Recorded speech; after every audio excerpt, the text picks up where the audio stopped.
What is SB9 and SB10? Whether you're a homeowner in the state of California or someone looking to buy property, these two housing initiatives could actually affect your property rights as well as property prices moving forward in the state of California. So shortly after Governor Newsom outlasted the most recent recall, he signed 3 different housing initiatives that address or supposed to address housing affordability in the state of California, where the median home price is already over $800,000. Today's video, we're going to talk about what these 3 initiatives do, SB8, SB9, and SB10, and how they might affect you if you're someone that already owns property, or how they might affect you if you're someone looking to purchase property. Before we dive into the housing initiatives SB8, SB9, and SB10, I want to take a minute and introduce myself. My name is Jeb Smith. I'm a real estate broker here in Southern California. My YouTube channel is built for those looking to get more information on housing, whether you're looking to buy, or looking to sell, or just keep up to date on everything with regards to housing, especially in the state of California. So do me a favor, if you find any value in this content at all, hit that thumbs up and share it with someone that you know that may be able to benefit. So to start today's video, let's talk about what SB8, 9, and 10 are supposed to do. They are 3 housing initiatives that are supposed to address housing affordability in the state of California. And they do that in different ways. The first one we're going to talk about today is SB8, because it's really easy just to talk about it and tell you exactly what it is. It's actually an extension of a bill that's already out there that pushes it out through 2030. And what it does is it essentially accelerates the approval process on housing permits and lowers the fees that are associated with it. So that's clearly something that's been in effect for some time, and whether or not it's actually helped housing in the state of California is hard to determine at this point, but that's where SB9 and SB10 actually come into play. Now, about a year and a half ago, the state of California started allowing ADUs. These are accessory dwelling units. These are properties that are allowed to be built on the same parcel, the same lot as another property. Sometimes they're called granny flats, sometimes, they're mother-in-law quarters, however you want to address them.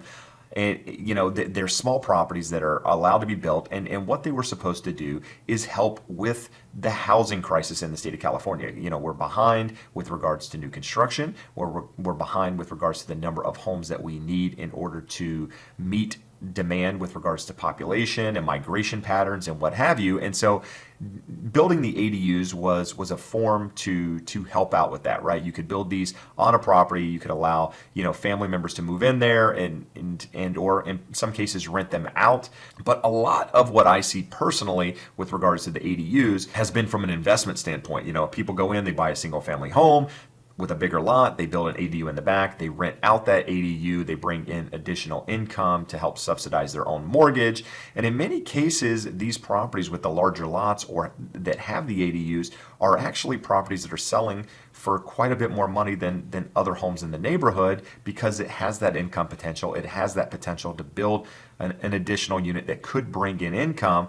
And therefore, it's pushing property values up, which doesn't really help with the affordability side of things. It's only benefiting those that actually own property at the moment. And that is where SB9 and SB10 come into play, because, the idea here is that SB9 and 10 were both created to help with housing affordability.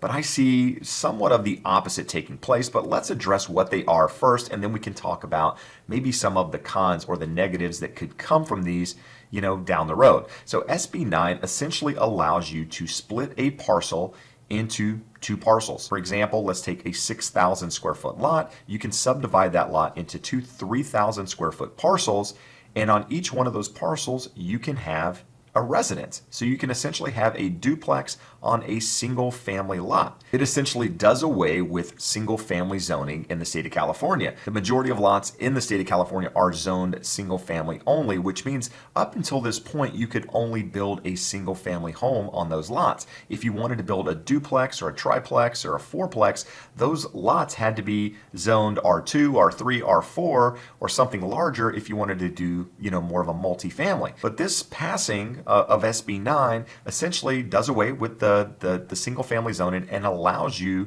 to build a duplex on what was a single family lot.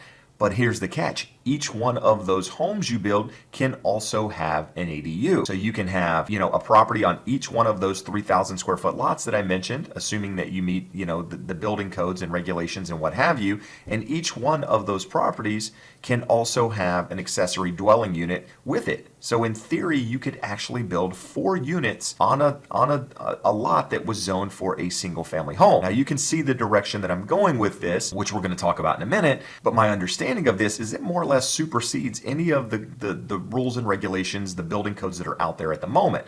So, because the state's allowed it, you don't necessarily need city approval in order to do these. Now, you do need city approval in order to build the property, the permits to build the property, but as long as it meets the codes that the state has laid out, the city can't turn you down in this case. Now, there are some regulations that you have to follow when you're building these that I did mention earlier, but you essentially can't build, do these properties in environmentally sensitive areas, any areas that have deed restrictions or rent control, or even on properties that have been occupied by a tenant for the last 3 years. So, they don't allow that to take place. And also, each property has to be up to 1,200 square feet on each lot. So, now that can be a cumulative of the 2 properties on there. That, at least that's my understanding.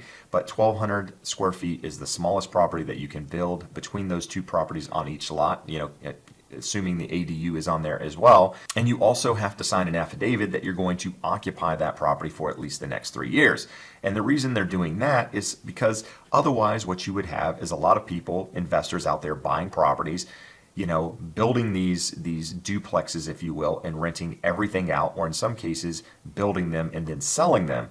And what they're doing here is they're limiting that because, what they want is somebody that's actually going to occupy the property and build those additional units on the lot, for family members and or to rent out. So, because otherwise, it doesn't really help with the affordability aspect. All it does is shoot prices higher.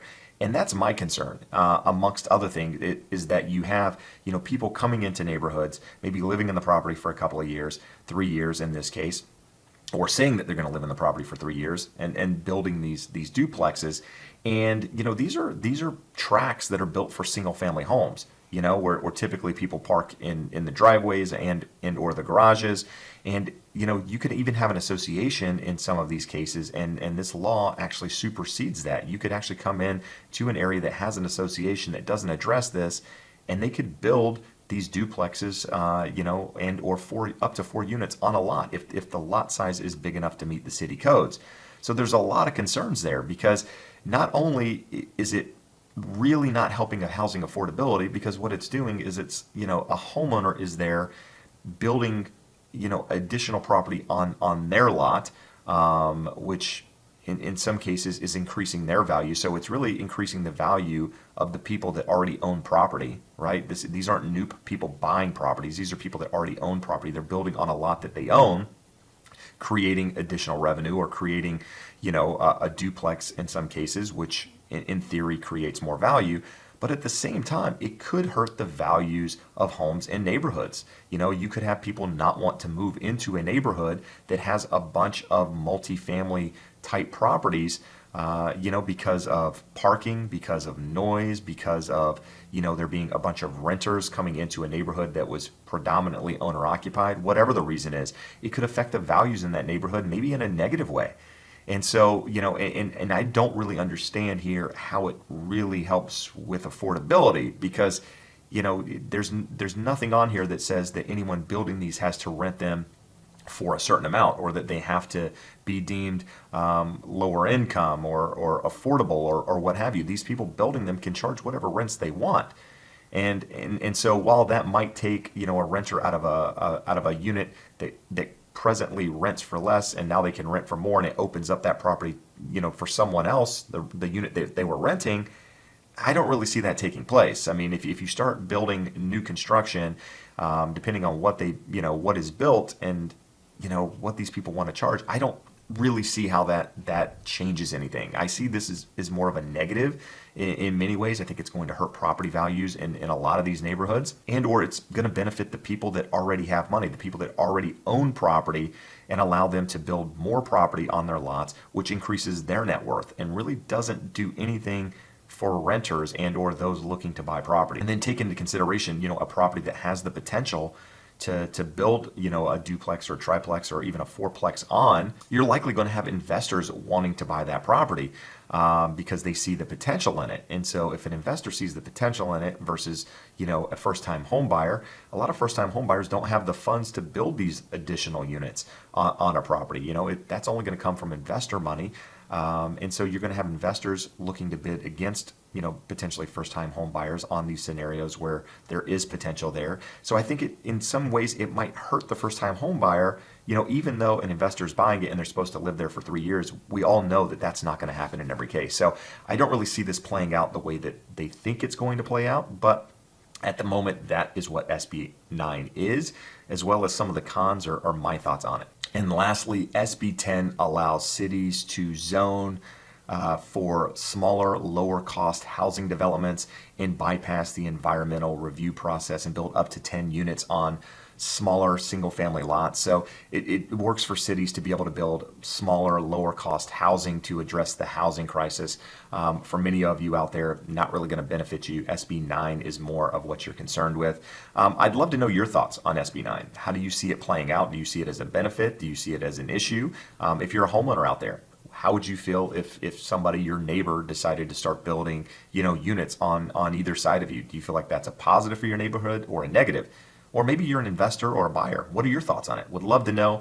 Leave them in the comments below. And if you're currently wondering what's happening in the housing market in California, check out this video here where we actually go over the most recent numbers in the state of California. But for now, I appreciate you taking the time to watch. I appreciate all the support. Hope to see you again soon. Have a great day. Bye-bye.